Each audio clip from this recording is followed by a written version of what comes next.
So Hlati chose Zoleka over Thumeka. Imagine, after 20 years of begezeling. Hi, welcome to my channel. Here's an update on Inimba. So Thumeka came back, wavela nje kwaZoleka unharmed, after they thought she was missing. I think she needed space. And then uMagasa wathi yazina nike kuhwebhana, we need to have a meeting and end this thing once and for all.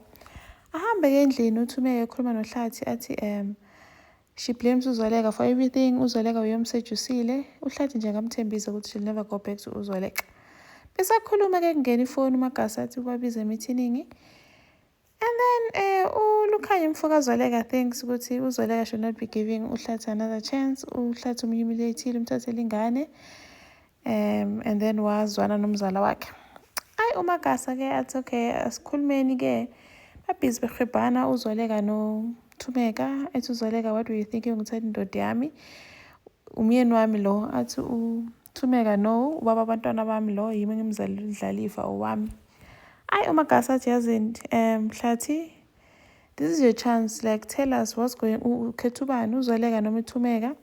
Aqale ke uHlathi athi ubonga uThumeka. She is grateful for the sacrifices that she made. Ufike nje empilweni yakhe at his deepest times or at his darkest moments, waba naye wabekezelela.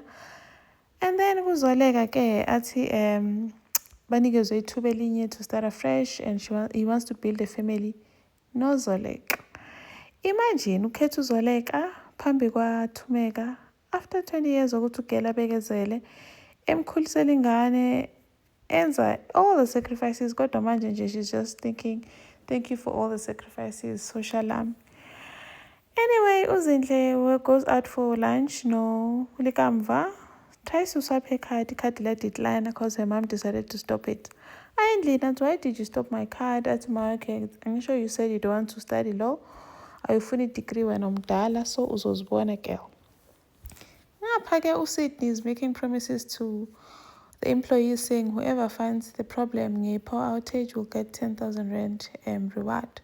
It seems like uLikamva might get her hands on this money because she managed to talk to her uncle. Umtshelile ukuthi there's someone who's behind this power outage thingy. Thank you for watching. Please like, share and subscribe. See you in the next one. Bye.